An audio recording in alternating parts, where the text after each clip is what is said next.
பேர் தீபிகா. இந்த இயர் நடந்த குரூப் 1 எக்ஸாம்ஸ் வந்து நான் கிளியர் பண்ணியிருக்கேன். இது என்னோட செகண்ட் அட்டெம்ப்ட். என்னோட ஃபர்ஸ்ட் அட்டெம்ப்ட்ல வந்து ரேங்க் 68 வாங்கியிருந்தேன். ஆனால் எனக்கு சர்வீஸ் கிடைக்கல. செகண்ட் அட்டெம்ப்ட்ல வந்து ரேங்க் 20 வாங்கி assistant director of rural development choose பண்ணியிருக்கேன். ஸோ குரூப் 1 எக்ஸாம் ப்ரிப்பரேஷன் பொறுத்த வரைக்கும் வந்து 2 அப்ரோச் வந்து இருக்கு. ஒன்று வந்து எக்ஸாமுக்கான சப்ஜெக்ட் நாலேஜ் ப்ரிப்பரேஷன், அதாவது ஐக்யூ இன்டெலிஜென்ட் கோஷன்ஸ். செகண்ட் வந்து எமோஷனல் கோஷன்ஸ், உங்களை மென்டலி நீங்கள் எப்படி ப்ரிப்பேர் பண்ணிக்கணும் அப்படின்றது. இந்த 2 ப்ரிப்பரேஷனுமே நீங்கள் பேலன்ஸ்டாக கொண்டு போகிறது வந்து இந்த எக்ஸாமான சக்ஸஸ் ரேஷியோ வந்து அதிகப்படுத்தி கொடுக்கும்.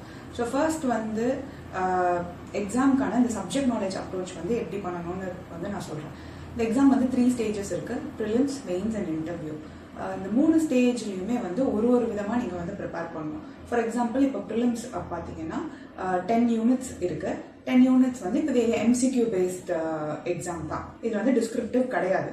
ஸோ இதை வந்து நீங்கள் இந்த எக்ஸாமுக்கு எப்படி ப்ரிப்பேர் பண்ணணும்னா, இதில் வந்து சிலபஸ் வைஸ் ப்ரிப்பரேஷன் இருக்கும்.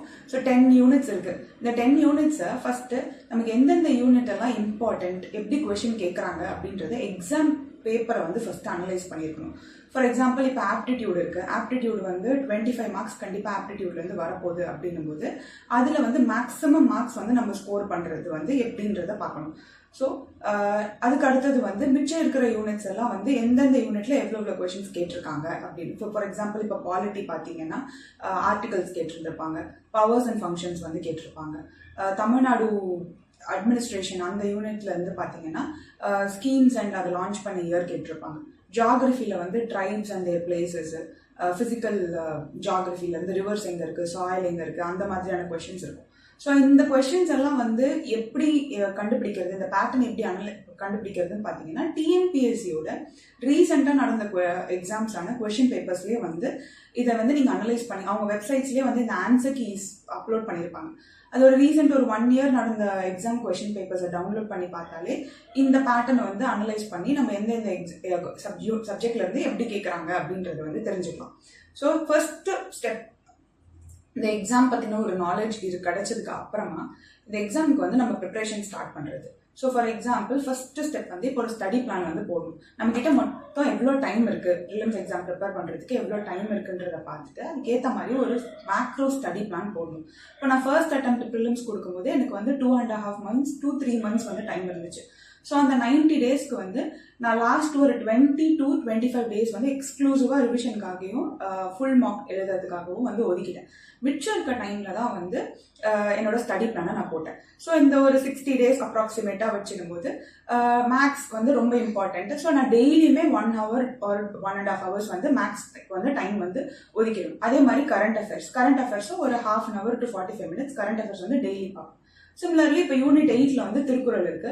டெய்லி ஒரு 10 திருக்குறள், அதையும் வந்து டெய்லி இது வந்து ஒரு ரொட்டீனா வந்து டெய்லியுமே இதெல்லாம் வந்து பண்ணிட்டு இருப்பேன். இது போக இருக்க மிச்ச டைம்ல வந்து நான் வந்து சப்ஜெக்ட் வைஸ் தான் படிப்பேன். சப்ஜெக்ட்ஸ் வந்து மிக்ஸ் பண்ணி படிக்கிறது வந்து எனக்கு கொஞ்சம் கஷ்டமா இருக்கும். ஸோ சப்ஜெக்ட் வைஸ் படிப்பேன். இப்போ பாலிட்டி அப்படி எடுத்தேன்னா ஃபர்ஸ்ட் டைம் நான் பாலிட்டி படிக்கும்போது எனக்கு ஒரு 10 days வந்து எடுத்துச்சு. நீங்கள் அதை ஃப்ரீக்வெண்ட்டாக வந்து திரும்பி ரிவைஸ் பண்ணும்போது அந்த டைம் பீரியட் குறையிறத வந்து நீங்களே வந்து பார்ப்பீங்க.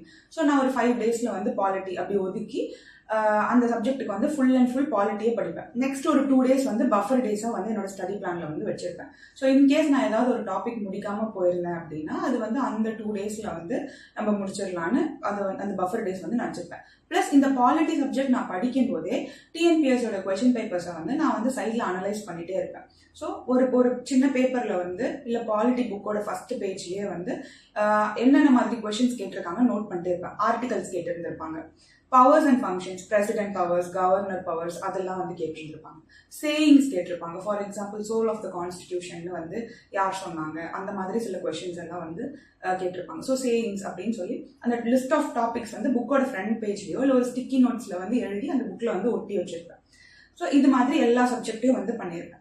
இந்த ஒரு சைக்கிள் முடிஞ்சதுக்கு அப்புறமா என்னோட ரிவிஷன் பிளான் வந்து ப்ரிலிம்ஸ்க்கு எப்படி இருக்கும்னா, இப்போ நான் வந்து கொஞ்சம் ஃபேக்ட்ஸ் எல்லாமே படிக்கிறதுக்கு வந்து மனப்பாடம் பண்ணி படிக்கிறதுக்கு கொஞ்சம் கஷ்டப்பட்டு படிப்பேன். எனக்கு வந்து அது அட்லீஸ்ட் ஒரு 10-15 times பார்த்தா தான் எனக்கு வந்து அது ஞாபகம் இருக்கும்.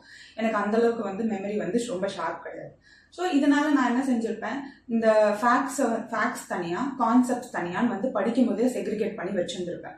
கான்செப்ட்ஸ் வந்து முடிஞ்ச அளவுக்கு எவ்வளோ புரிஞ்சு படிக்க முடியுமோ அவ்வளோ புரிஞ்சு அதை சிம்பிளா பிரேக் டவுன் பண்ணி அதை நான் வந்து அண்டர்ஸ்டாண்ட் பண்ணியிருந்திருப்பேன். ஸோ நெக்ஸ்ட் டைம் அது எனக்கு வந்து ஈஸியா இருக்கும் படிக்கிறதுக்கு அப்படின்றதுக்காக. ஃபேக்ட்ஸ் வந்து நான் தனியாக செக்ரிகேட் பண்ணது வந்து லாஸ்ட் அந்த 20 days ரிவிஷன்ல வந்து பார்த்தீங்கன்னா என்னோட நாளை வந்து நான் ரெண்டா, லஞ்ச் வரைக்கும் ஒரு ஷெடியூல், லஞ்சுக்கு அப்புறம் ஒரு ஷெடியூல்னு சொல்லி ரெண்டா பிரிச்சிருந்திருப்பேன். So first half of the டேல வந்து இந்த மேக்ஸ், திருக்குறள், இந்த ஃபார்முலாஸ் ரிவைஸ் பண்றது, பிளஸ் பாலிட்டியில வந்து ஆர்டிகல்ஸ் அண்ட் இந்த மாதிரி ஃபேக்ட்ஸ் ரிவைஸ் பண்றது, ஜியாகிரபியில வந்து இந்த லொகேஷன் மேப்பிங்ஸ் பார்க்கறது, ஸ்கீம்ஸோட இயர், இந்த மாதிரி full and full factual orient half an hour for each subjects வந்து ஒதுக்கி அது நோட்ஸ், என்னோட நோட்ஸ் இருக்கும், அந்த நோட்ஸை வந்து டெய்லி எடுத்து பார்த்துக்கிட்டே இருப்பேன். லஞ்சுக்கு அப்புறம் வந்து ஏதாவது ஒரு எக்ஸ்க்ளூசிவா ஒரு சப்ஜெக்ட், எக்கானமி அப்படின்னு சொல்லி அந்த ஒரு 2 o'clock ஒரு 2:30 ஸ்டார்ட் பண்ணா அன்னைக்கு நைட்டு வரைக்கும் அந்த சப்ஜெக்டை வந்து ஃபுல்லா ரிவைஸ் பண்ணி முடிச்சிடணும். அன்னைக்கு அந்த டே எண்டுக்குள்ள அந்த சப்ஜெக்டோட ரிவிஷன் முடிச்சிடணும் அப்படின்னு டார்கெட் செட் பண்ணியிருப்பேன். ஸோ இது இப்படிதான் வந்து ஒரு ரிவிஷன். ஸோ ஃபார் எக்ஸாம்பிள் இப்போ நீங்க 10 unitsல மேக்ஸும் கரண்ட் அஃபேர்ஸ் இது நான் டெய்லி பண்றேன். ஸோ மிச்சம் 8 units இருக்கு. இதுல சயின்ஸ் வந்து எனக்கு அவ்வளவோ படிக்க வந்து கொஞ்சம் நான் கஷ்டப்படுற சப்ஜெக்ட். ஸோ மிச்சம் இருக்க 7 subjects வந்து நான் ரொம்ப ஸ்ட்ராங்கா ஃபோக்கஸ் பண்ணி வச்சிருந்துருக்கணும். பிகாஸ் சயின்ஸை நான் வந்து பேலன்ஸ் அவுட் பண்ணணும்ன்றதுனால அந்த ரிமைனிங் 7 subjects ரொம்ப ஃபோக்கஸ் பண்ணியிருப்பேன். ஸோ மண்டே டு சண்டே வரைக்கும், மண்டே, டியூஸ்டே, வெனஸ்டே, அந்த 7 daysக்குமே 7 subjects வந்து நான் அலோகேட் பண்ணியிருந்திருப்பேன். இப்போ இந்த மண்டே வந்து எக்கானமி ஃபார் எக்ஸாம்பிள் ஸ்டார்ட் பண்றேன்னா சிலபஸ்ல ஃபர்ஸ்ட் டாபிக்ல இருந்து ஸ்டார்ட் பண்ணுவேன். ஃபர்ஸ்ட் டாபிக், செகண்ட் டாபிக், அந்த சிலபஸ்ல இருக்க ஆர்டர்லயே தான் வந்து ரிவைஸ் பண்ணிட்டு வருவேன். இப்போ அவுட் ஆஃப் 15 topics நான் அந்த டே எண்டுக்குள்ள ஒரு 10 topics படிச்சு முடிக்கிறேன் அப்படின்னா அது என்னோட சிலபஸ் ஷீட்லயே வந்து மார்க் பண்ணி வச்சிருப்பேன். நெக்ஸ்ட் டே போகும்போது அடுத்த சப்ஜெக்ட் வந்து எடுத்துருவேன். இப்போ டியூஸ்டே நான் பாலிட்டி ஒதுக்கிருக்கேன்னா அந்த பாலிட்டி வந்து ஸ்டார்ட் பண்ணிடுவேன். சிமிலர்லி அதே மாதிரி எவ்வளவு பெண்டிங் டாபிக்ஸ் இருக்கோ அதை வந்து மார்க் பண்ணி வச்சுப்பேன். ஏதாவது ஒரு யூனிட் ரொம்ப சின்ன யூனிட்டா இருக்கு, இப்போ யூனிட் 8 அந்த மாதிரி இருக்கிற யூனிட்ஸ்க்கு தான் வந்து அந்த பர்டிகுலர் டேலயே முடிச்சிட முடியும். மிச்ச சப்ஜெக்ட்ஸ்க்குலாம் வந்து ஃபர்ஸ்ட் ரிவிஷன், செகண்ட் ரிவிஷன் வந்து அந்த பர்டிகுலர் டேல முடிக்க முடியாது. ஸோ நான் செகண்ட் ரிவிஷன் சைக்கிள் போகும்போது எங்க நான் விட்டனோ அங்கிருந்து வந்து ஸ்டார்ட் பண்ணுவேன். ஸோ அங்கிருந்து ஸ்டார்ட் பண்ணிட்டு அந்த ரிமைனிங் டாபிக்ஸை முடிச்சுட்டு திருப்பி ஃபர்ஸ்ட்ல இருந்து வந்து அந்த ரிவிஷன் சைக்கிள் வந்து ஸ்டார்ட் பண்ணுவேன். இப்படிதான் வந்து என்னோட ரிவிஷனையும் நான் பிளான் பண்ணியிருந்திருப்பேன். ஸோ ஃபர்ஸ்ட் ஹாஃப்ல வந்து ஃபேக்சுவல் கண்டென்ட்டையும், செகண்ட் ஹாஃப்ல வந்து என்னோட கான்செப்ட்ஸையும் திருப்பி ரிவைஸ் பண்றதுக்கு இது எனக்கு ரொம்ப ஹெல்ப்ஃபுல்லா இருந்துச்சு. பிளஸ் நான் ஆல்ரெடி வந்து டிஎன்பிஎஸ்சி கொஸ்டின் பேப்பர்ஸையும் வந்து ரீசெண்டா நடந்த எக்ஸாம்ஸ் எல்லாமே அனலைஸ் பண்ணியிருக்கிறதுனால எனக்கு அது படிக்கும்போது அந்த கொஸ்டின் பேப்பர்ஸ்ல இருக்க பேட்டர்ன் வந்து நான் பார்த்துருக்கிறதுனாலையும் நான் படிக்கும் போதே அந்த பேட்டர்னுக்கு ஏற்ற மாதிரி ஆர்டிகல்ஸ்னா கொஞ்சம் எக்ஸ்ட்ரா ஃபோக்கஸ் பண்ணணும், ஏதாவது பிளேஸ் இருந்துச்சுன்னா அது கொஞ்சம் எக்ஸ்ட்ரா ஃபோக்கஸ் பண்ணணும் அப்படின்ற மாதிரி தான் நான் ப்ரிலிம்ஸ்க்கு வந்து ப்ரிப்பேர் பண்ணேன். ஸோ எண்ட் ஆஃப் த டே நான் ஃபர்ஸ்ட் அட்டெம்ப்ட் எழுதும் போது தான் வந்து ப்ராப்பரா வந்து டெஸ்ட் வந்து பிளான் பண்ணி ஒரு வீக்கெண்ட் வந்து டெஸ்ட் எழுதுறதோ ஃபுல் மார்க் கொடுக்கறது அந்த மாதிரி வந்து படிச்சிருந்தேன். பட் என்னோட செகண்ட் அட்டெம்ப்ட்டுக்கு நான் அந்த மாதிரி பண்ணல. ஸோ ஆல்ரெடி எனக்கு வந்து ப்ரிலிம்ஸ்ல வந்து ஒரு நல்ல grip இருந்ததுனால செகண்ட் எக்ஸாம் நான் என்ன பண்ணேன்னா அந்த சப்ஜெக்ட் படிக்கும் போதே இன்ஸ்டியூட்ல இருந்து கிடைக்கிற கொஸ்டின் பேப்பர்ஸ் வந்து என்ன மாதிரி கொஸ்டின்ஸ் கேட்டிருக்காங்க அப்படின்றத மட்டும் தான் பார்ப்பேன். கடைசியில ஒரு 20 daysல வந்து 2 ஃபுல் மார்க் பேப்பர்ஸ் மட்டும் ப்ராக்டிஸ் பண்ணிட்டு போயிருந்தேன். ஸோ இதுதான் வந்து ப்ரிலிம்ஸ் எக்ஸாம்க்கு எனக்கு ரொம்ப ஹெல்ப்ஃபுல்லா இருந்துச்சு. இப்போ குரூப் அண்ட் மெயின்ஸ் வந்து எப்படி ப்ரிப்பேர் பண்ணணும் அப்படின்னா மெயின்ஸ் ப்ரிப்பரேஷன் ஸ்டார்ட் பண்றதுக்கு முன்னாடி சில பேசிக்கான விஷயம்லாம் வந்து நம்ம மைண்ட்ல வச்சுக்கணும். ஒன்று லிமிட்டட் சோர்சஸ், ஒரு டாபிக்கு ஒரு சோர்ஸ், அந்த அப்ரோச் தான் வந்து ரொம்ப முக்கியம். இப்போ இன்கேஸ் ஏதாவது ஒரு டாபிக் வந்து சஃபிஷியன்ட் பாயிண்ட்ஸ் கிடைக்கலன்னா அப்போ நம்ம 2-3 சோர்சஸ் வந்து ரெஃபர் பண்ணிக்கலாம். பிகாஸ் சிலபஸ் வந்து ரொம்ப வாஸ்ட். இப்போ நம்ம நிறைய சோர்சஸ் தேடி போய் படித்தோம் அப்படின்னா நம்மளால வந்து அந்த பர்டிகுலர் டைம்குள்ள ப்ரிப்பரேஷன் முடிக்க முடியாது, எஃபிஷியண்டாக ரிவைஸ் பண்ண முடியாது. ஸோ ரிவிஷன் பண்ண முடியல அப்படின்னாலே வந்து நம்ம படித்ததெல்லாம் மறந்துடும் அண்ட் வந்து அது வேஸ்ட்டாக போயிடும். ஸோ கொஞ்சமாக படித்தாலும் அது ரொம்ப எஃபிஷியண்டாக படிச்சுக்கணும். செகண்ட் வந்து ஒரு டாபிக்குமே வந்து சஃபிஷியண்டா ஒரு 3-4 டைம்ஸ் அட்லீஸ்ட் ரிவைஸ் பண்ற மாதிரி நம்ம பிளான் வந்து போட்டுக்கணும். இப்போ எலிஜிபிலிட்டி பேப்பர் முடிச்சதுக்கு அப்புறமா வந்து கண்டினியூஸா 3 days வந்து நம்ம வந்து ஜிஎஸ் பேப்பர்ஸ் எழுத போறோம். ஸோ ஒரு பேப்பருக்குமே வந்து இப்போ முன்னாடி நாள் எக்ஸாம் முடிச்சுட்டு வந்ததுக்கு அப்புறம் ஒரு 1 o'clock எக்ஸாம் முடியுது அப்படின்னா வீட்டுக்கு வர ஒரு 4 o'clock நீங்க வந்து ப்ரிப்பரேஷன் ஸ்டார்ட் பண்ணாலுமே ஒரு 9 வரைக்கும் படிக்க முடியும். அடுத்த நாள் ஏர்லி மார்னிங் வந்து ஒரு 2 hours படிக்க டைம் இருக்கும். ஸோ மேக்ஸிமம் ஒரு 6 to 7 hours தான் வந்து ரிவைஸ் பண்ணுறதுக்கு டைம் இருக்கும். ஸோ அந்த டைமில் வந்து 3 சப்ஜெக்டை மொத்தமாக வந்து ரிவைஸ் பண்ணிட்டு போகிறது அப்படின்றது வந்து அப்சல்யூட்லி நாட் பாசிபிள். ஆனால் சும்மா நம்மளோட நோட்ஸ் ஏதாவது இருந்துச்சுன்னா அந்த புக்கை வந்து அந்த பேஜஸை வந்து ஃபிளிப் பண்ணிட்டு போகிறதுக்கு மட்டும்தான் அந்த வந்து டைம் கரெக்டாக இருக்கும். ஸோ அதனால முன்னாடியே வந்து ஒரு சப்ஜெக்டையுமே வந்து 3 to 4 டைம்ஸ் ரிவைஸ் பண்ணி வச்சுருந்துருக்கணும். தேர்ட் ஒன் வந்து answer writing. So answer writing வந்து பேப்பர் கம்ப்ளீஷனுக்கு வந்து ரொம்ப ஹெல்ப் பண்ணும். அண்ட் ஆல்சோ உங்கள் ஆன்சர் ப்ரெசன்டேஷன், நீங்கள் எப்படி ஒரு ஆன்சர் அப்ரோச் பண்ணுறீங்க, எப்படிலாம் வந்து நீங்கள் வந்து அதை இன்னும் பெட்டராக அப்ரோச் பண்ணலாம் அப்படின்றத ப்ரீவியஸாக நீங்கள் ஆன்சர் ரைட் பண்ணி ப்ராக்டிஸ் பண்ணியிருந்தால் மட்டும்தான் அதை என்ஹான்ஸ் பண்ண முடியும். ஸோ இந்த 3 விஷயத்துலையுமே வந்து மெயின்ஸ் ப்ரிப்பரேஷன் அப்புறம் காம்ப்ரமைஸ் பண்ணிக்கவே கூடாது. அண்ட் அதுக்கப்புறம் ப்ரிப்பரேஷன் வந்து எப்படி பண்ணணும் அப்படின்னா, சிலபஸ் பேப்பர் வச்சுக்கணும். சிலபஸ் பேப்பரில் என்ன டாபிக் கொடுத்துருக்காங்களோ அதை மட்டும் தான் வந்து ப்ரிப்பேர் பண்ணிட்டு போகிறோம். இப்போ ஃபார் எக்ஸாம்பிள் ப்ரிலிம்ஸ்க்கு படித்த மாதிரி சப்ஜெக்ட் வைஸ் ஸ்டார்ட் பண்ணுறோன்னே வச்சுக்கோங்க. இப்போ நீங்கள் எக்கானமி எடுக்கிறீங்க அப்படின்னா எக்கானமியில் ஃபர்ஸ்ட் டாபிக் என்ன அப்படின்னா, இன்கேஸ் அது சமச்சீர்லேயே வந்து அதுக்கான சஃபிஷியன்ட் கண்டென்ட் இருந்துச்சு அப்படின்னா நீங்கள் அதை மட்டுமே எக்ஸ்க்ளூசிவாக வந்து படிச்சுட்டு போகலாம். ஃபார் எக்ஸாம்பிள் இப்போ தமிழ்நாடு கிளைமேட் கண்டிஷன்ஸ் வந்து சமச்சீரில் இருக்கும், தமிழ்நாடு அக்ரிகல்ச்சர் என்னென்ன க்ராப்ஸ் இருக்குது அப்படின்றத வந்து சமச்சீரில் கொடுத்துருப்பாங்க, இண்டஸ்ட்ரீஸ் கொடுத்துருப்பாங்க. ஸோ இதெல்லாமே வந்து சமச்சீர் புக்கே வந்து போதுமானது. பட் சில டாபிக்ஸ்க்கு வந்து சமச்சீரில் வந்து இருக்காது. For example agricultural subsidy, farmer indebtedness, இதெல்லாம் வந்து ஒரு சஃபிஷியன்ட் பாயிண்ட்ஸ் வந்து சமச்சீர் புக்கில் இருக்காது. இது நம்மளே தேடி படிக்கிற மாதிரி இருக்கும். இப்போ இந்த மாதிரி டாபிக் சஃபிஷியண்டாக பாயிண்ட்ஸ் கிடைக்காத டாபிக்ஸ்க்கு வந்து நான் என்ன பண்ணேன் அப்படின்னா, இப்போ ஃபார் எக்ஸாம்பிள் அக்ரிகல்ச்சரல் சப்சிடி இருக்குது, agricultural subsidy UPSC, agricultural subsidy TNPSC அப்படின்னு போட்டிங்கன்னா கூகுளில் வந்து நிறைய வெப்சைட்ஸ் வந்து வரும். ஸோ அதில் வந்து டாப் 3-4 வெப்சைட்ஸ் வந்து ஒன்றொன்னா ஓப்பன் பண்ணி ஃபுல்லாக ரீட் பண்ணுவேன். ஃபஸ்ட்டு ரீட் பண்ணி அது என்னன்னு புரிஞ்சுக்க ட்ரை பண்ணுவேன். அது ஃபுல்லாக நான் அண்டர்ஸ்டாண்ட் பண்ணதுக்கப்புறம் இப்போது ஃபார் எக்ஸாம்பிள் என்னோட ஹேண்ட் ரிட்டன் நோட்ஸ் வந்து நான் ரெடி பண்ணிப்பேன். ஒரு A4 சைஸ் ஷீட்டில் வந்து 1 சைட் ஒரு டாபிக் நான் வந்து மேக்ஸிமம் என்னோட நோட்ஸ் அவ்வளோதான் இருக்கும், 1 சைட் ஆஃப் த பேஜ் தான் இருக்கும். மேலே வந்து இன்ட்ரடக்ஷன், அக்ரிகல்ச்சர் சப்சிடினா என்ன, ஏதாவது ஈஸியான டெஃபினேஷன் இருந்தால் அதை நோட் பண்ணிப்பேன். இல்லை வேற ஏதாவது சப்சிடி வந்து எதுக்கு கொடுக்குறாங்க அப்படின்னு கவர்மெண்ட்லேயே ஏதாவது சொல்லியிருப்பாங்க, ஸோ அது வந்து எழுதிப்பேன். அதுதான் என்னோட இன்ட்ரடக்ஷன். நெக்ஸ்ட் வந்து இப்போ கரண்ட் ஸ்டாட்ஸ் என்ன, எவ்வளோ சப்சிடி வந்து கவர்மெண்ட்ல வந்து கொடுத்துட்டு இருக்காங்க, நேஷனல் லெவல்லையோ இல்லை ஸ்டேட் லெவல்லையோ, எது வந்து ரொம்ப ரீசெண்டான டேட்டா ஏதாவது இருந்துச்சுன்னா அது எழுதிப்பேன். ஏதாவது வந்து ரிப்போர்ட் வந்திருக்கும், இந்த சப்சிடினால வந்து இந்த ஒரு பெட்டர் ஸ்டேட்டஸ் வந்து இருந்திருக்கு, ஏதாவது ஒரு நல்ல விஷயம் நடந்திருக்குன்னு ஏதாவது ரிப்போர்ட் இருந்துச்சுன்னா அதை நான் ஹைலைட் பண்ணிப்பேன். இது எல்லாமே இந்த டேட்டாவுமே வந்து எனக்கு எது சிம்பிளாக இருக்கோ, ஞாபகம் வச்சுக்க சிம்பிளாக இருக்குது, படிக்க சிம்பிளாக இருக்கோ அதை வந்து நான் நோட் பண்ணி வச்சுப்பேன். நெக்ஸ்ட் வந்து இந்த பர்டிகுலர் டாப்பிக்கை வந்து நம்ம 360 டிகிரியில் வந்து அப்ரோச் பண்ண போகிறோம். ஃபர்ஸ்ட் இந்த சப்சிடி, அக்ரிகல்ச்சர் சப்சிடி, அதோட நீட் என்ன, எதுக்கு அது தேவை அப்படின்னு ஒரு 5 பாயிண்ட்ஸ். அதுக்கப்புறம் இப்போ எக்ஸிஸ்டிங்காக கவர்மெண்ட் என்ன ஸ்டெப்ஸ் எடுத்திருக்காங்க அது ஒரு 5 பாயிண்ட்ஸ். ஏதாவது ஸ்கீம்ஸ் இருக்கா, தமிழ்நாட்டில் ஏதாவது ஸ்கீம்ஸ் இருக்கா, அந்த மாதிரி வந்து எடுத்துப்பேன். அடுத்தது என்னென்ன டைப்ஸ் இருக்குது, சப்சிடியில் என்னென்ன டைப்ஸ் இருக்குது அது வந்து நோட் பண்ணி வச்சுப்பேன். அதுக்கப்புறமா வந்து இதனால வந்து என்ன எஃபெக்டிவ்னஸ், இதோட எஃபெக்டிவ்னஸ் வந்து இதோட பாசிட்டிவ்ஸ் என்ன நடந்திருக்கு அப்படின்னு. இப்போ எடுத்திருக்க ஸ்டெப்ஸ்லேயே சேலஞ்சஸ் என்ன இருக்குது, என்னென்ன ப்ராப்ளம்ஸ் இருக்குது, அதோட ட்ராபேக்ஸ் என்ன அப்படின்னு ஒரு 5 பாயிண்ட்ஸ் எடுத்திருப்பேன். அண்ட் இதை வந்து இன்னும் இம்ப்ரூவ் பண்ணுறதுக்கு நம்மளோட சஜஷன்ஸ், ஏதாவது கமிட்டி போட்டிருக்காங்களா, இல்லை ஏதாவது கவர்மெண்ட் ரிப்போர்ட் இருக்கா, இந்த ரிப்போர்ட்டில் இருக்கிற அவங்களே ஏதாவது ஒரு சிம்பிளான சஜஷன்ஸ் ஏதாவது கொடுத்துருப்பாங்க, ஸோ அந்த சஜஷன்ஸ் வந்து நோட் பண்ணி வச்சுப்பேன். ஸோ இது எல்லாமே மேக்ஸிமம் ஒரு 5 பாயிண்ட்ஸ் to 8 பாயிண்ட்ஸ். இதில் ரொம்ப ஈஸியான பாயிண்ட்ஸு அண்ட் ஆல்சோ ரொம்ப முக்கியமான பாயிண்ட்ஸ் அப்படின்றத மட்டும் தான் நான் நோட் பண்ணி வச்சுருப்பேன். ஸோ இது ஒரு A4 சைஸ் ஷீட்லேயே மேலே வந்து இன்ட்ரடக்ஷன், அப்புறம் டேட்டா, ஏதாவது ஃப்ளோ சார்ட்ஸு இல்லை கிராஃப் அந்த மாதிரி டயக்ராம் இருக்குன்னா அதையும் நான் கீழே வந்து சின்னதாக நோட் பண்ணிடுவேன். ஸோ இந்த 5 பாயிண்ட்ஸுமே குட்டி குட்டி ஹெட்டிங் போட்டு ரொம்ப ஷார்ட்டாக ஒரு பாயிண்ட்டுன்னு அது ரொம்ப கிறிஸ்பாக ஒரு 3 to 4 வேர்ட்ஸ் தான் இருக்கும். ஸோ அந்த 5 பாயிண்ட்ஸுமே வந்து இந்த A4 ஷீட்டில் வந்து நோட் பண்ணியிருப்பேன். கீழே வந்து கன்க்ளூஷன், ஏதாவது கமிட்டி வந்து போட்டிருக்காங்க அப்படின்னா, ஃபார் எக்ஸாம்பிள் சாந்தகுமார் கமிட்டி இருக்குது, பாபா கல்யாண் ரிப்போர்ட் இருக்குன்னு சொல்லி அந்த வந்து ரிப்போர்ட்டை வந்து நோட் பண்ணி ஒரு வே ஃபார்வர்டான பாசிட்டிவ் நோட்டில் வந்து எப்படி அந்த கொஷினை வந்து முடிக்கிறது அப்படின்னு சொல்லி ஒரு கன்க்ளூஷனை எழுதி வச்சிருக்கேன். இப்போ வந்து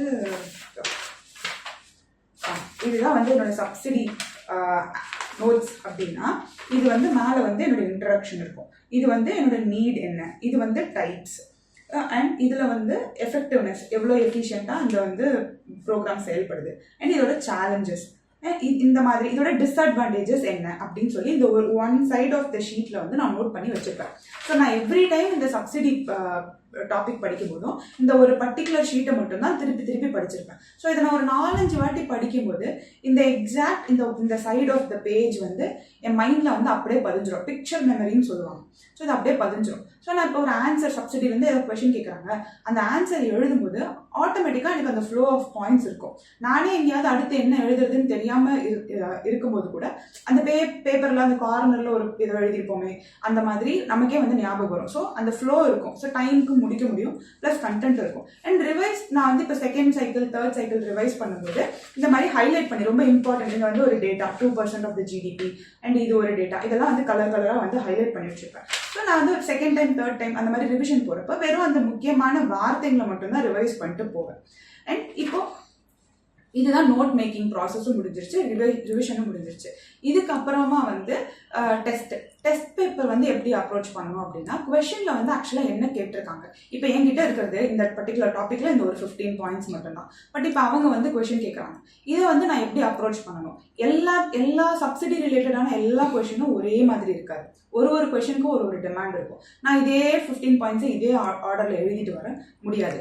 அப்போ அந்த கொஷின் எப்படி கேட்குறாங்க, அதுக்கேற்ற மாதிரி இந்த 15 பாயிண்ட்ஸை நான் எப்படி ட்வீட் பண்ணி எழுத முடியும் அப்படின்றது தான் வந்து அங்கே மேஜர் ரோல் ப்ளே பண்ணும். இப்போ ஃபார் எக்ஸாம்பிள் நான் வந்து ட்ராபேக்ஸ் ஆஃப் த சப்சிடி அப்படின்னு சொல்லி ஒரு 5 பாயிண்ட் தான் படித்து எழுதி வச்சிருக்கேன். இதை மட்டும் தான் நான் ரிவைஸ் பண்ணிட்டு போயிருக்கேன். ஆனால் அங்கே வந்து 2.5 பேஜஸ்க்கு எழுதுற மாதிரி ஒரு 15 மார்க்ஸ் வந்து கேட்டுட்டாங்க. எனக்கு வந்து 5 பாயிண்ட் தான் இருக்குது. அப்போ நான் என்ன பண்ணணும் அப்படின்னா, இந்த டைமில் தான் வந்து இப்போ நான் வந்து சிலபஸை வந்து ஃபுல்லாக இதே மாதிரி ப்ரிப்பேர் பண்ணி நோட்ஸ் மேக் பண்ணி ரிவைஸ் பண்ணி ஃபுல்லாக சிலபஸ் கம்ப்ளீட்டாக ப்ரிப்பேர் பண்ணிட்டு போயிருந்தேன்னா என்னால் வந்து என்னோட 3rd ரிவிஷன் 4th ரிவிஷன் அந்த டைம்லேயே வந்து ஒரு டாப்பிக்குக்கும் இருக்கிற இன்டர் டாபிக் லிங்கேஜ் வந்து ஆட்டோமேட்டிக்காக நமக்கே வந்து நம்ம மைண்டில் வந்துடும். ஃபார் எக்ஸாம்பிள் இப்போ சப்சிடி இருக்குது, ஃபார்மர் இன்டெப்டட்னஸ், ரூரல் டெப்ட்னு சொல்லி ஒரு டாபிக் இருக்குது, அக்ரிகல்ச்சரல் பேக்வர்ட்னஸ்னு ஒரு டாபிக் இருக்குது. ஸோ இது எல்லாத்துக்குமே ஒரு லிங்கேஜ் இருக்குது. சப்சிடி ஏன் கொடுக்குறோம்? அக்ரிகல்ச்சரை வந்து இம்ப்ரூவ் பண்ணுறதுக்கு, ஃபார்மர்ஸோட கடன் பிரச்சனைகளை வந்து அந்த பேர்டனை வந்து குறைக்கிறதுக்கு அப்படின்னு சொல்லி இந்த மாதிரியான டாபிக்ஸ்குள்ளே நீங்களுக்கே அந்த இன்டர் லிங்கேஜ் வந்துடும். ஸோ நீங்கள் அந்த ஸ்பாட்டில் எழுதும்போது நீங்கள் படித்த அந்த 5 பாயிண்ட்ஸை ஃபஸ்ட்டு எழுதிட்டு அதுக்கப்புறமா வந்து உங்கள் சிலபஸில் இருக்கிற இந்த டாப்பிக்கோட ரிலேட்டடான டாபிக்ஸ் என்னன்னு மைண்ட்லேயே அப்படியே ஸ்கேன் பண்ணி அந்த டாபிக் அடுத்தடுத்து எழுதி வந்து அந்த ஆன்சர் வந்து நீட்டாக டீசெண்டான ஒரு ரெலவெண்ட் ஆன்சர் வந்து கண்டிப்பாக இந்த மாதிரி ப்ரிப்பேர் பண்ணுறதுனால எழுத முடியும்.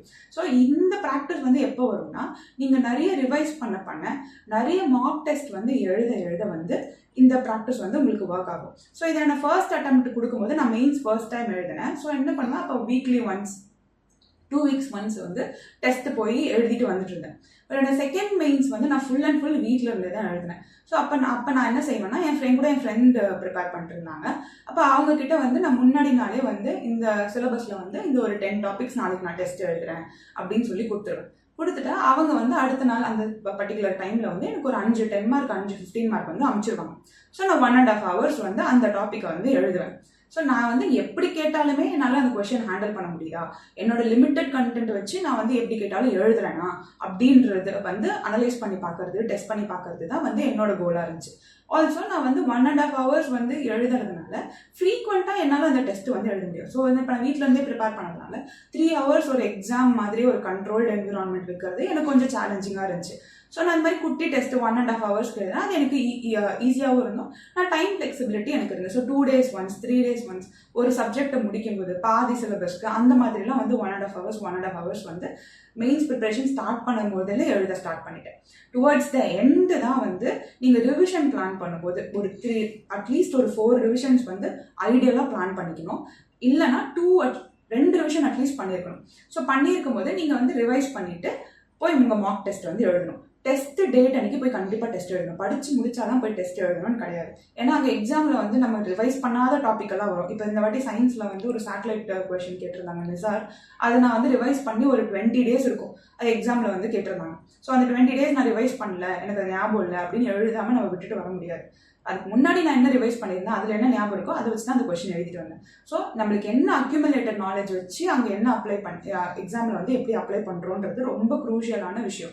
ஸோ படிக்கலனாலும் எவ்வளோ படிச்சிருக்கோமோ அதை வந்து போய் அந்த டெஸ்ட்டை வந்து எழுதிட்டு வந்துடணும். எழுதிட்டு வந்ததுக்கப்புறம் உங்கள் டெஸ்ட் பேப்பர் வந்ததுக்கப்புறம் நீங்கள் உங்கள் டெஸ்ட் பேப்பரோட நான் வந்து ஸ்கேன்டு காப்பி வச்சு அனலைஸ் பண்ண சொல்லுவேன். பிகாஸ் நம்மளோட பேப்பர்ஸ் எல்லாம் ஸ்கேன்டு காப்பி தான் அவங்க எவாலுவேட் பண்ண போகிறாங்க. ஸ்கேன்டு காப்பி எடுத்துட்டு அதை நீங்களே வந்து ஸ்க்ரால் பண்ணி பார்க்கணும். பார்க்க அழகாக இருக்கா, உங்கள் ஆன்சர் ஆன்சர் வந்து அழகா இருக்கா, இந்த சென்ஸ் அழகான ஹேண்ட் ரைட்டிங் இல்லை, லெஜிபிளா இருக்கா, நீங்க எழுதிருக்கிறது புரியுதா, இம்பார்ட்டன்ட் பாயிண்ட்ஸ் எல்லாம் வந்து அண்டர்லைன் பண்ணியிருக்கீங்களா, பாக்ஸ் பண்ணியிருக்கீங்களா, இந்த இடத்துல ஒரு டயக்ராம் போட்டால் நல்லா இருக்குமா, நம்ம வந்து ரொம்ப ஸ்பேஸ் விட்ட மாதிரி இருக்கா அப்படின்றத நீங்களே வந்து உங்களோட ஆன்சர் ஷீட்டை வந்து இன்ட்ராஸ்பெக்ட் பண்ணி பார்க்கணும். ஆப்வியஸ்லி இன்ஸ்டியூட்ஸில் உங்களுக்கு ஃபீட்பேக் கொடுக்க போகிறாங்க. பட் அந்த ஃபீட்பேக் மட்டுமே நீங்கள் ரிலை பண்ணாமல் நீங்களுமே வந்து உங்கள் ஆன்சரில் வந்து நீங்கள் இன்னும் எப்படி அதை பெட்டராக எழுதியிருக்கலாம், இன்னும் அந்த கன்க்ளூஷனில் என்ன கொடுத்துருக்கலாம் அப்படின்றத நீங்களே வந்து இன்ட்ராஸ்பெக்ட் பண்ணி பார்க்கணும். ஸோ அப்படி இன்ட்ராஸ்பெக்ட் பண்ணி நீங்கள் என்ன அனலைஸ் பண்ணி கண்டுபிடிச்சிருக்கீங்க அப்படின்றத நோட் பண்ணி உங்களோட நெக்ஸ்ட் டெஸ்ட்டில் வந்து அது எல்லாமே வந்து இம்ப்ளிமெண்ட் பண்ணி பார்க்கணும். ஸோ இந்த மாதிரி over the period of time கொஞ்சம் கொஞ்சமாக சேஞ்சஸ் பண்ணி இம்ப்ரூவ் பண்ணி உங்களோட ஆன்சர் ரைட்டிங்கை வந்து நல்ல ஒரு பெட்டரான பொசிஷனில் வந்து வச்சு நல்ல மார்க்கே ஸ்கோர் பண்ண முடியும். பிகாஸ் நீங்கள் வந்து இப்போ ரிவைஸ் பண்ணுறீங்க, இல்லை வந்து இந்த மாதிரி சின்ன சின்ன சேஞ்சஸ் மூலிமா ஒரு வாட்டியும் உங்களோட ஆன்சர் பெட்டராக இருக்குது அப்படின்னும் போது 1/2 மார்க் 1 மார்க் வந்து இம்ப்ரூவ் ஆகிறதுக்கு நிறைய சான்சஸ் இருக்குது. ஸோ இது ரொம்ப ஒரு காம்படிட்டிவ் எக்ஸாம்ன்றதுனால அந்த ஒரு 1/2 மார்க்குமே வந்து ரொம்ப பெரிய ரோல் ப்ளே பண்ணும். ஸோ இதனால இந்த மாதிரியான விஷயம் வந்து நம்ம வந்து ஃபோக்கஸ் பண்ணுறது நமக்கு வந்து நிறைய மார்க்ஸ் வந்து ஃபெச் பண்ணி கொடுக்கும். Third phase of this examination வந்து இன்டர்வியூக்கு வந்து நான் என்ன பண்ணேன் அப்படின்னா, மெயின்ஸ் ரிசல்ட் வர வரைக்கும் ஜாலியாக இருந்துட்டு மெயின்ஸ் ரிசல்ட் வந்ததுக்கப்புறம் ஒரு 3 வீக்ஸ் டைம் இருந்துச்சு. அந்த டைமில் தான் வந்து இன்டர்வியூ ப்ரிப்பேர் பண்ண ஸ்டார்ட் பண்ணேன். இது ரொம்ப ரொம்ப தப்பான ஸ்ட்ராட்டஜி. இதை வந்து நான் யாருக்குமே ரெக்கமெண்ட் பண்ண மாட்டேன். மோஸ்ட்டாக வந்து இப்போ அந்த 3 வீக்ஸ் டைமில் வந்து இன்டர்வியூ பார்த்தீங்கன்னா ப்ரிலிம்ஸ் அண்ட் மெயின்ஸ் மாதிரி ரொம்ப ஒரு டிஃபைன்டு சிலபஸ் வந்து கிடையாது. என்ன வேணால் கொஷின் கேட்கலாம். ஸோ நீங்கள் அதை வந்து அந்த ஸ்பாட்டில் வந்து எப்படி ஹேண்டில் பண்ணுறீங்க அப்படின்றது தான் வந்து ரொம்ப முக்கியம். அண்ட் ஆல்சோ இது ஒரு பர்சனாலிட்டி டெஸ்ட். உங்கள் நாலேஜை வந்து இங்கே யாருமே டெஸ்ட் பண்ண போகிறதே கிடையாது. அதனால இன்டர்வியூக்கு வந்து மெயின்ஸ் முடிச்ச அப்புறம் ஒரு நல்ல ஒரு ப்ராப்பரான பிரேக் எடுத்துட்டு டெய்லி 1 hour இப்போ எப்படி ஃபுல் டைமாக ப்ரிப்பேர் பண்ணுறீங்க அப்படின்னு சொல்லும்போது மோஸ்ட் ஆஃப் த ஆஸ்பிரன்ஸ் வந்து அந்த டைமில் வந்து ரிசல்ட் வரைக்கும் வெயிட் பண்ணிட்டு அந்த டைம் வந்து மோஸ்ட்டாக வந்து வேஸ்ட் பண்ணுறாங்க. ஆனால் நான் என்ன ரெக்கமெண்ட் பண்ணுவேன், இப்போ ஒரு நல்ல ஸ்ட்ராட்டஜி என்ன அப்படின்னா, இல்லை இன்கேஸ் இந்த எக்ஸாம் இப்போ நானுமே திருப்பி ஒரு இன்டர்வியூ ப்ரிப்பேர் பண்ணணும், நான் என்ன பண்ணியிருப்பேன் அப்படின்னா, மெயின்ஸ் முடிச்சதுக்கப்புறம் நல்ல ஒரு ப்ராப்பரான பிரேக் ஒன்று எடுத்துட்டு இன்டர்வியூ ப்ரிப்பரேஷன் ஸ்டார்ட் பண்ணிடுவேன். இன்டர்வியூ ப்ரிப்பரேஷன் வந்து ரொம்ப ஒரு both easy as well as tough அப்படின்னு சொல்லுவாங்க. ஏன் அப்படின்னா இன்டர்வியூக்கு நீங்கள் படிக்கிறதுக்கான விஷயங்கள் வந்து ரொம்ப கம்மி தான். மெயின்ஸ் மாதிரி நீங்கள் வந்து பெஸ்ட் பாயிண்ட்ஸ் கொடுக்கணும் அந்த மாதிரிலாம் கிடையாது. அட் த சேம் டைம் நீங்கள் ரொம்ப அங்கே வந்து அந்த இடத்துல நீங்கள் ஒரு கம்ப்ளீட் ஸ்ட்ரேஞ்சர்ஸ் முன்னாடி ஒரு பெரிய லெவல் ஆஃபீஸர்ஸ் தான் வந்து நம்ம போர்டில் இருக்க போகிறாங்க. ஸோ அவங்க முன்னாடி வந்து காமாக கம்போஸ்டாக வந்து உங்களை நீங்கள் வந்து கேரி பண்ணிக்கிறது வந்து கொஞ்சம் டஃப்பாக இருக்கும். பிகாஸ் அந்த டைமில் வந்து நமக்கு வந்து பேனிக் இருக்கும், ரொம்ப ஆன்சைட்டியாக இருக்கும், ஆன்ஷியஸாக இருக்கும். ஸோ அந்த வந்து நம்ம முகத்திலே வந்து தெரிஞ்சிடும் இவங்க பயப்படுறாங்க, இவங்க நர்வஸாக இருக்காங்க அப்படின்னு சொல்லி தெரிஞ்சிடும். ஸோ ஒரு ஸ்ட்ரெஸ் பேஸ்டு கொஷின் வந்து கேட்டாங்கன்னா கண்டிப்பாக வந்து எல்லா போர்ட்லேயுமே ஏதாவது ஒரு கொஷின் ஆகுது உங்களை ஸ்ட்ரெஸ் பண்ணிட்டே இருப்பாங்க. நீங்கள் சொல்கிற பதில் வந்து அவங்க சாட்டிஸ்ஃபையே பண்ணாது. ஸோ அதை வந்து திருப்பி கேட்டுகிட்டே இருப்பாங்க.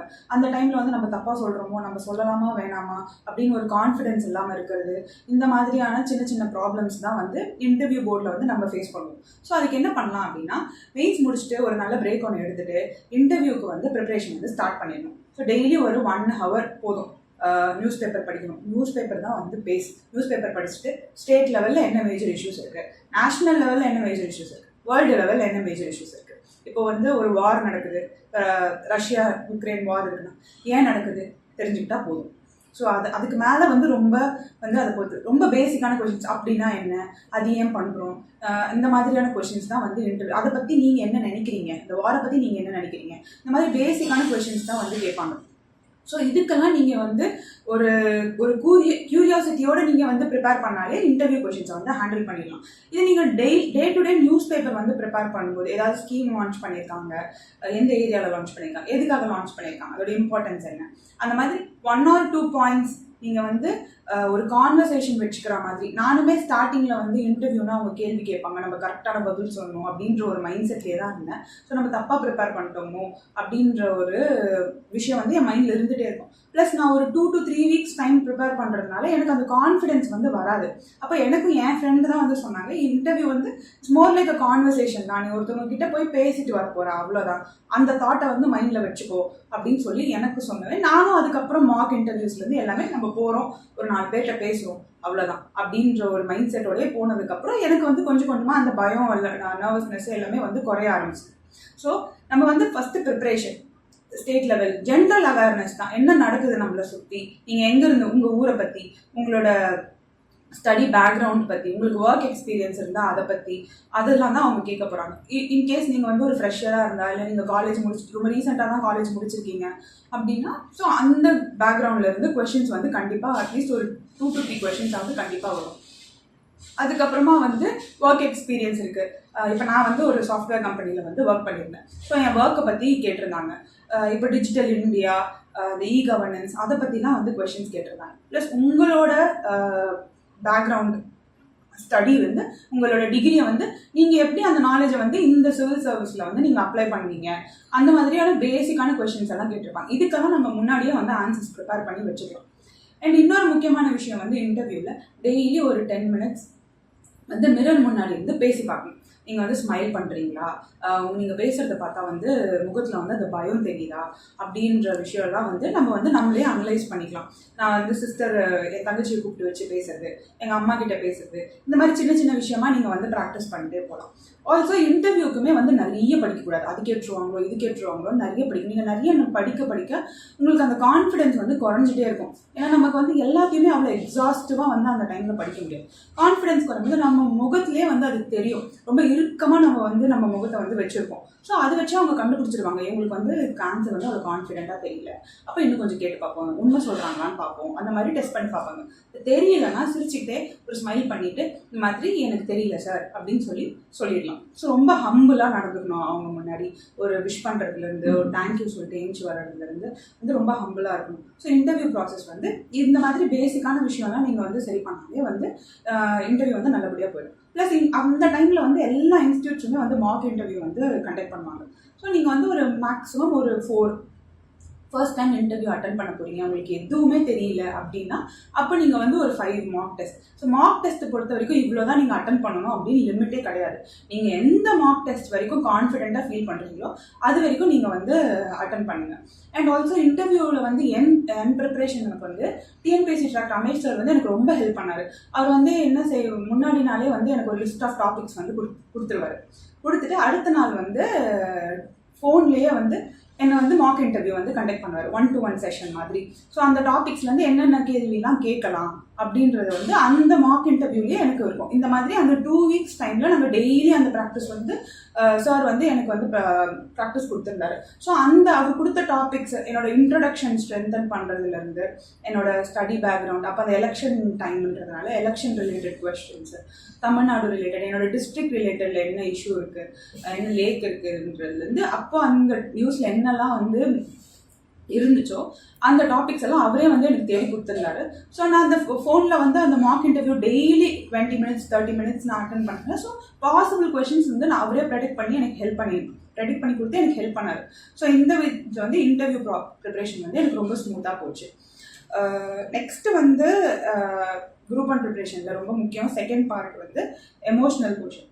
இது வந்து என்னன்னா முழுக்க நம்மளோட மென்டல் ப்ரிப்பரேஷன். எப்படி நம்ம வந்து இந்த எக்ஸாமுக்கோ இல்லை இந்த சர்வீஸில் வந்து நம்ம என்ட்ரு ஆகிறதுக்கு நம்ம மைண்டை வந்து நம்ம எப்படி ப்ரிப்பேர் பண்ணிக்க போகிறோம் அப்படின்றது தான் வந்து இந்த ப்ரிப்பரேஷன் ஃபுல்லாகவே. நம்ம எமோஷன்ஸை வந்து எப்படி ஹேண்டில் பண்ணுறோம் அப்படின்றது இந்த எக்ஸாமுக்கும் சரி, எக்ஸாம் முடிச்சுட்டு நீங்கள் அந்த வேலைக்கு போகிறதுக்கும் சரி ரொம்ப ஹெல்ப்ஃபுல்லாக இருக்கும். இதில் ரொம்ப முக்கியமானது வந்து செல்ஃப் அவேர்னஸ்னு ஏன் சொல்கிறேன்னா ஸ்ட்ரென்த் அண்ட் வீக்னஸ் அனாலிசிஸ்னு சொல்லுவாங்க. நமக்கு எது வரும், நமக்கு எது வராது அப்படின்னா நம்ம ஒரு இண்டிவிஜுவலுக்குமே வந்து ஒரு ஸ்ட்ரென்த் இருக்கும், ஒரு வீக்னஸ் இருக்கும். இப்போ எனக்கு பார்த்தீங்கன்னா எனக்கு வந்து ஃபேக்ட்ஸ் வந்து ஞாபகம் வச்சுக்க முடியாது. என்னால் வந்து ஒரு வருஷம் வந்து அவ்வளோ ஈஸியாக ஞாபகம் வச்சுக்க முடியாது. பேர் வந்து ஞாபகம் இருக்காது, ஜேர்னல் பேர், ஒரு ஈவெண்ட் நடந்தால் அந்த வருஷம், அது எதுவுமே எனக்கு ஞாபகம் இருக்காது. ஆனால் நான் ஒரு கான்செப்டாக ஒரு விஷயம் படிச்சுட்டேன்னா அது எனக்கு வந்து நல்லா ரீட்டைன் பண்ணிக்க முடியும். ஸோ நான் என்ன பண்ணுவேன்னா என்னோட ப்ரிப்பரேஷன்லேயே இந்த வருஷம், இந்த பெயர், ஈவெண்ட் பெயர், லீடர்ஸ் பெயர், இது எல்லாமே தனியாக ஃபோக்கஸ் பண்ணி எக்ஸ்ட்ரா ஒரு 5 வாட்டி படிப்பேன். அப்போ தான் எனக்கு வந்து அது ஞாபகம் இருக்கும். இப்போ ஃபார் எக்ஸாம்பிள் இப்போ மாடர்ன் இந்தியா படிக்கும்போதே அதில் ஈவெண்ட்ஸும் இயர் எல்லாமே இருக்கும். நான் வந்து ஃபஸ்ட்டு அந்த ஃபுல் ஸ்டோரியை வந்து தனியாக வந்து இதனால் இது நடந்துச்சுன்னு ஒரு ஸ்டோரி மாதிரி படிச்சிருவேன். மிச்சம் இருக்கிற அந்த வருஷங்கள், ஜேர்னல்ஸு, எந்த இயரில் வந்து எந்த ஆக்ட் வந்தது, இதெல்லாம் தனியாக வந்து ப்ரிப்பேர் பண்ணுவேன். ஸோ இந்த மாதிரி நம்மளுக்கு எது வரும் எது வராது அப்படின்றத வந்து பேஸ் பண்ணி இந்த ப்ரிப்ரேஷனை வந்து அலைன் பண்ணியிருக்கணும். செகண்ட் வந்து நம்ம எமோஷன்ஸை வந்து ரொம்ப வைஸாக இதில் வந்து ஹேண்டில் பண்ணணும். எல்லாருக்குமே ஒரு பயம் இருக்கும், எல்லாருக்குமே வந்து அவங்களோட கான்ஃபிடென்ஸ் நமக்கு இது வருமா வராதா அப்படின்ற ஒரு எண்ணம் இருக்கும். ஆனால் அப்படி பயப்படுறதுனாலையோ எந்த ஒரு ப்ரோஜனமே இந்த எக்ஸாமில் வந்து நமக்கு கிடைக்க போகிறதில்ல. இப்போ என்னோட ஃபர்ஸ்ட் அட்டெம்ப்டில் பார்த்தீங்கன்னா, நான் இந்த எக்ஸாம் என் மைண்ட் ஒரு க்ளீன் ஸ்லேட்டு, நான் படிக்கிறது தான், நான் எழுதுறது தான் அப்படின்ற ஒரு மைண்ட் செட்டில் போய் இருந்தேன். ஆனால் நான் செகண்ட் அட்டெம்ப்ட்டுக்கு வரும்போது நான் ஆல்ரெடி ஒரு வாட்டி ஃபெயிலியரை பார்த்துட்டேன். ஸோ எனக்கு திருப்பி அது நடந்துருமோ அப்படின்ற ஒரு பயம் வந்து இருந்துகிட்டே இருந்துச்சு. ஸோ இந்த பயம் வந்து ஓவர் த பீரியட் வந்து பில்ட் ஆகி என்ன ஆச்சுன்னா, எக்ஸாம் கிட்டக்க வந்து ஒரு 2 வீக்ஸ்க்கு வந்து எனக்கு சுத்தமாக வந்து அந்த ஆன்சைட்டி வந்து என்னோட பீக்கில் இருந்துச்சு. என்னால் ப்ரிப்பேரே பண்ண முடியல. ஸோ நான் வந்து காமாக ரிவைஸ் பண்ணிட்டு இருக்க வேண்டிய டைமில் வந்து எனக்கு அந்த பயத்தில் எனக்கு வந்து எதுவுமே பண்ணவே முடியல. ஸோ ஆனால் வந்து நான் முன்னாடியே வந்து அந்த 3 months டைமில் முன்னாடியே ஒரு 1.5 months சிலபஸ் முடிச்சுட்டு ஒரு 2 வாட்டி ரிவைஸ் பண்ணி வச்சுருந்ததுனால இந்த எக்ஸாமில் வந்து நான் போய் எழுதி சேல் த்ரூ பண்ணிட்டேன். பட் இப்போ என்ன கேட்டிங்கன்னா, அந்த 2 வீக்ஸ் வந்து எனக்கு வெறும் waste of time and energy தான். நான் வந்து அந்த டைமில் ஓகே இது நார்மல் தான், நம்மளால் வந்து இதை ஹேண்டில் பண்ண முடியும் அப்படின்னு சொல்லி ஒரு மெடிடேட் ஒரு 5 minutes பண்ணிவிட்டு அந்த 2 வீக்ஸும் நான் வந்து பொலைட்டாக வந்து ரிவைஸ் பண்ணிட்டே இருந்தேன்னா மேபி இன்னும் ஒரு 2-3 மார்க்ஸ் வந்து எக்ஸ்ட்ரா வந்திருக்கும். ஸோ இந்த எக்ஸாம் பொறுத்த வரைக்கும் 1/2 மார்க் கூட ரொம்ப பெரிய மேஜர் ரோல் ப்ளே பண்ணும். ஸோ அந்த மாதிரியான விஷயங்களை வந்து நம்ம அவாய்ட் பண்ணிக்கணும். தேர்ட் வந்து கான்ஃபிடென்ட்டாக இருக்கணும். எப்போவுமே ப்ரிப்பேர் பண்ணும்போதும் சரி, எக்ஸாம் டைமில் எக்ஸாம் எழுதும் போதும் சரி, ரொம்ப கான்ஃபிடென்ட்டாக நமக்கு இது முடியும், நம்மளால் பண்ண முடியும், நம்ம பார்த்துக்கலாம் அப்படின்ற ஒரு மைண்ட் செட், எதாக இருந்தாலும் பார்த்துக்கலாம் அப்படின்ற ஒரு மைண்ட் செட் வந்து வேணும். இது ஒரு எக்ஸாம் தான், இது லைஃப்பில் வந்து ஒரு பார்ட் தான், which is not your life அப்படின்னு சொல்லி இந்த மைண்ட் செட் வந்து நம்ம வந்து எப்போவுமே நம்ம சொல்லிகிட்டே இருக்கணும். ஃபோர்த்து வந்து நம்ம சப்போர்ட் சிஸ்டமை நம்ம ரிலே பண்ணணும். மோஸ்ட்டாக வந்து ஆஸ்பிரன்ஸ் என்ன பண்ணுவாங்க, நான் எக்ஸாமுக்கு படிக்கணும், சின்சியராக படிக்கணும் அப்படின்னு சொல்லிட்டு ஒரு ரூமில் வந்து லாக் பண்ணிவிட்டு ஃப்ரெண்ட்ஸை பார்க்க மாட்டாங்க, வெளியே போக மாட்டாங்க, ஃபேமிலிக்கிட்ட அவ்வளோ டைம் ஸ்பெண்ட் பண்ண மாட்டாங்க, எப்போ பார்த்தாலும் படிச்சுட்டே இருப்பாங்க. இது ரொம்ப வந்து நான் வந்து இந்த விஷயத்தை வந்து ரெக்கமெண்ட் பண்ண மாட்டேன். இப்படி இருக்கலாம், இருந்தால் வந்து அந்த ப்ரெஷர் வந்து உங்களுக்கு ஒரு ஒரு ஒரு கம்மி period of time, like for ஒரு 1 வீக் ஒரு 1 month வரைக்கும் நீங்கள் இந்த மாதிரி இருக்கலாம்.